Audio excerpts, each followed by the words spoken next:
நேர்களே, தற்போது மிக முக்கியமான புள்ளிகளை பார்த்துக் கொண்டிருக்கோம். கெஜ்ரிவால் மண்ணை கவ வைத்த 10 காரணங்கள். அரவிந்த் கெஜ்ரிவால் என்ற ஒரு பிம்பம் உடைக்கப்பட்டிருக்கிறது. கெஜ்ரிவால் என்ற ஒரு ஏழை பங்காளன், ஏழைகளின் தோழன், நடுத்தர மக்களின் மகாராஜா என்றெல்லாம் புகழப்பட்ட கெஜ்ரிவால் தற்போது மண்ணை கவியிருக்கிறார். அவரை கவ வைத்ததற்கான 10 காரணங்களை தற்போது நாம் பட்டியலிட்டிருக்கிறோம்.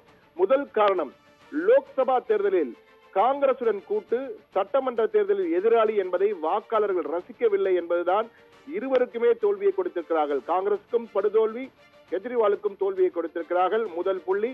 இரண்டாவது புள்ளியை தற்போது பார்ப்போம்.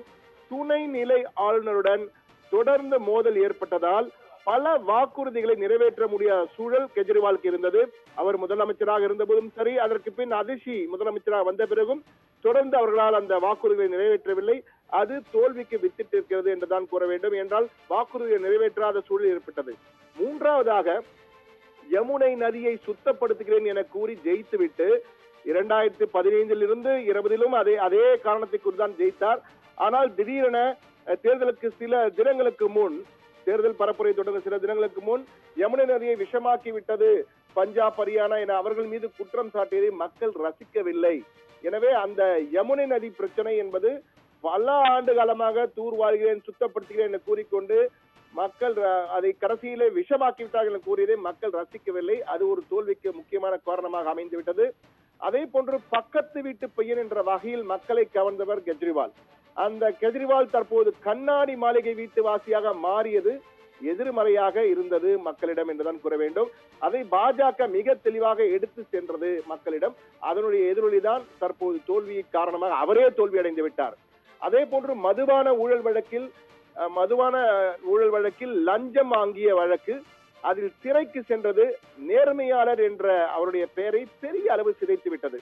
என்றால் கெஜ்ரிவாலுக்கு நேர்மையாளர் என்ற ஒரு அடைமொழியே இருந்தது. அது அந்த மதுபான ஊழல் வழக்கில் லஞ்சம் வாங்கியதாக குற்றம் சாட்டப்பட்டு சிறைக்கு சென்றது. நேர்மையாளர் என்ற அவரது பெயரை பெரிய அளவு சிதைத்து விட்டது என்றுதான் கூற வேண்டும்.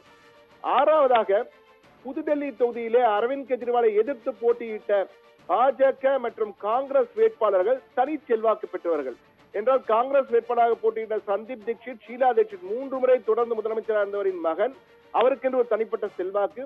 அதே போன்று தற்போது வெற்றி பெற்றிருக்கும் பர்வேஷ் சர்மா, சாகேப் சிங் வர்மாவுடைய மகன், அவரும் முன்னாள் முதலமைச்சர், பாஜக முதலமைச்சராக இருந்தவர், அவருடைய மகன், அவருக்கும் ஒரு செல்வாக்கு இருந்தது. இந்த இருவரும் பலத்த போட்டியாளர்களாக இருந்ததால் பெரும் பாதிப்பை ஏற்படுத்தது. அடுத்த 7வதான புள்ளி, கடந்த முறை முழுமையாக வாங்கிய சிறுபான்மையினர் மற்றும் தலித் வாக்குகளை காங்கிரஸ் கட்சி முறை பல இடங்களில் பிரித்துள்ளது.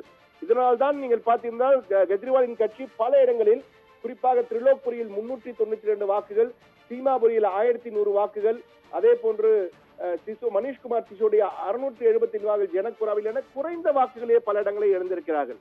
8வதாக, ஊழல் குற்றச்சாட்டு, கைது என தொடர்ந்து வந்த பரப்புரைகள் பாஜக பெரிய அளவில் எடுத்து சென்றது. பாஜக போதாது என்று காங்கிரசும் பெரிய அளவு அதை எடுத்து சென்றது. கெஜ்ரிவால் அரசுக்கு எதிரான மனநிலையை உருவாக்கிவிட்டது.